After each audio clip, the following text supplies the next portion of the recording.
halkani waa magaalada Los Angeles ee cariga Mareykanka waxa uu dab ka socdaa muddo 5 maalmood ah oo xiriir ah waxa gubtay gabi ahaan kaabayaashii dhaqaalaha ee magaaladaasi Los Angeles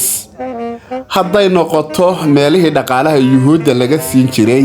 iyo hadday noqoto meelihii riwaayadaha ama lagu soo bandhigi jiray filimaanta Hollywoodka ayaa dhulka afka daray taajiriin badan oo magaaladan degan ayaa ilaa iminka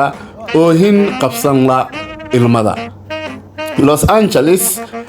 waxa lagu rushaynayaa diyaarado kala duwan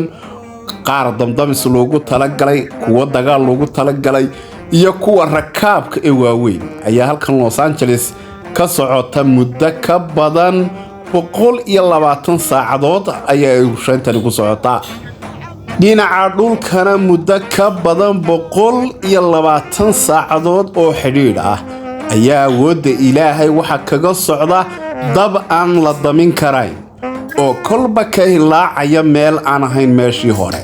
halku ka hilaacana saacad kaga gudbaya muddo aan la qiyaasi karin inta kiiloomitir ee uu jarayo ilaa imka